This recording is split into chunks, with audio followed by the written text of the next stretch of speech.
বিখ্যাত সাংবাদিক রানা আইয়ুবের বিরুদ্ধে চার্জশিট দাখিল করল ইডি। দাতব্য প্রতিষ্ঠানের নামে অবৈধভাবে চাঁদা তোলার অভিযোগ তুলে এনফোর্সমেন্ট ডিরেক্টরেট ইডি চার্জশিট দাখিল করেছে। ইডির দাবি, রানা আইয়ুব তহবিল সংগ্রহের নামে সাধারণ মানুষকে প্রতারণা করেছে। ইডির অভিযোগ, Rana Ayyub crowd funding platform কেটোতে 3টি প্রচার শুরু করেছিলেন এবং এটি থেকে কোটি কোটি টাকা সংগ্রহ করেছিলেন। এই প্রচারাবেচনার মাধ্যমে বস্তিবাসী এবং কৃষকদের মধ্যে এপ্রিল থেকে মে 2020, আসাম, বিহার এবং মহারাষ্ট্রে জুন থেকে সেপ্টেম্বর 2020 মধ্যে ত্রাণ কাজ এবং মে থেকে জুন 2021 করোনা আক্রান্তদের জন্য তহবিল সংগ্রহ করা হয়েছিল।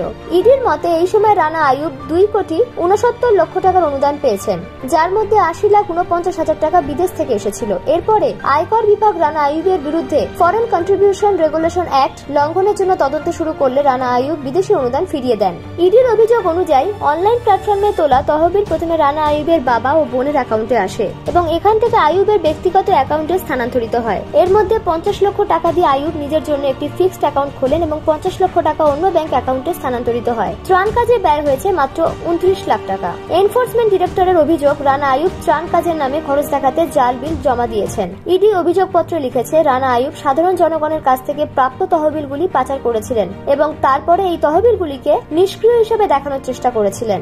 রানা সরকারি অনুমতি বা নিবন্ধন ছাড়াই বিদেশ থেকে তহবিল পেয়েছিলেন, যা 2010 সালের ফরেন কন্ট্রিবিউশন রেগুলেশন অ্যাক্টের অধীনে বাধ্যতামূলক। উল্লেখ্য, রানা আইয়ুব 2002 সালে গুজরাট দাঙ্গার ওপর Gujarat files Atomy of the cover up নামে একটি বই লেখেন। দাঙ্গার সময় বেশ কয়েকজন কর্মকর্তার ওপর রাজনৈতিক চাপ ছিল বলে দাবি করা হয় ওই বইতে। শুধু তাই নয়, বইটিতে হরেন পান্ডা হত্যা মামলার একটি অধ্যায়ও রয়েছে।